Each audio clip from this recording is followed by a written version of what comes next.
तो ये सिर्फ एक पार्टी की वो शिकस्त नहीं है, एक पार्टी जो है वो इसमें नहीं हारी है, बल्कि जो जो ब्रांड मोदी था, जिसके बारे में कहा जाता था कि मोदी है तो मुमकिन है, एक आदमी कई लोगों पे भारी, वो तमाम क्लेम्स जो है वो इस इलेक्शन में खत्म हो गए और प्रधानमंत्री जो है वो बिल्कुल आखिरी 2 हफ्ते में जो है वो उन्होंने बहुत सारी रैलियाँ की, यहाँ तक कि उनका गला बैठ गया। और जो ब्रांड राहुल का मामला है कि जो भारत जोड़ो यात्रा के बाद एस्टैब्लिश हुआ है, तो उसने ये बता दिया कि अगर इस देश में मोहब्बत की बात होती है, प्रेम की बात होती है, तो उसको लोग पसंद करते हैं कि ये कोई सिर्फ पार्टी की हार नहीं। अगर बीजेपी के जो शीर्ष नेतृत्व है, अगर वो बीजेपी के स्टेट लीडर्स को बोलता है कि आप इलेक्शन लड़िए, हम एक आध कैंपेन करेंगे, एक आध जगह आएँगे, तो फिर तो ये कहा जा सकता है कि था कि बीजेपी हार गई, एंटी इनकम्बेंसी की वजह से हार गई वगैरह-वगैरह। लेकिन हमने देखा कि बीजेपी ने जो है वो इसको अ, अ, अपने प्रेस्टीज इश्यू बना लिया और प्रधानमंत्री जो है वो बिल्कुल आखिरी 2 हफ्ते में जो है वो उन्होंने बहुत सारी रैलियाँ की, यहाँ तक कि उनका गला बैठ गया और खुद गृह मंत्री ने भी, हालाँकि मणिपुर जल रहा था, इसके बावजूद उन्होंने उसकी फ़िक्र नहीं की, बल्कि जो है वो अ, इस कैंपेन में लगे रहे। तो इस तरह से उन्होंने पूरी कैंपेन को अपने ऊपर ओढ़ दिया।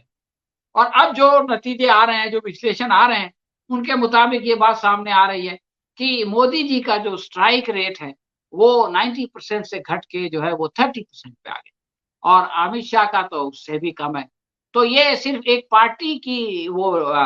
शिकस्त नहीं है, एक पार्टी जो है वो इसमें नहीं हारी है, बल्कि जो जो ब्रांड मोदी था, जिसके बारे में कहा जाता था कि मोदी है तो मुमकिन है, एक आदमी कई लोगों पे भारी, वो तमाम क्लेम्स जो है वो इस इलेक्शन में खत्म हो गए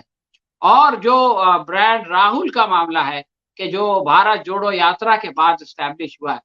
तो उसने ये बता दिया कि अगर इस देश में मोहब्बत की बात होती है, प्रेम की बात होती है,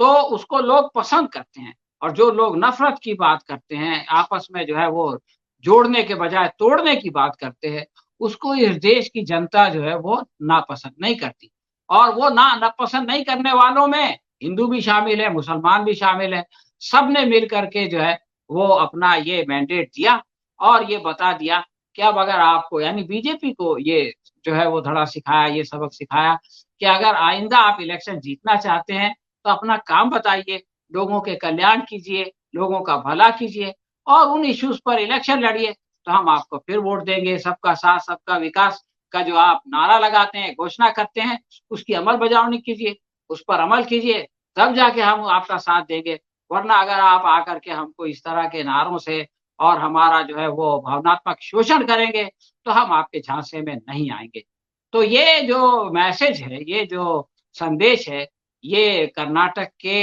हिंदुओं ने, मुसलमानों ने और पूरे समाज ने मिल के दिया है। अब देखना ये है कि बीजेपी इससे कोई सबक सीखती है या अपनी पुरानी रास्ते पे, पुरानी रविश पे कायम रहती है और फिर इसी तरह की जो है वो हार का सामना करती रहती है।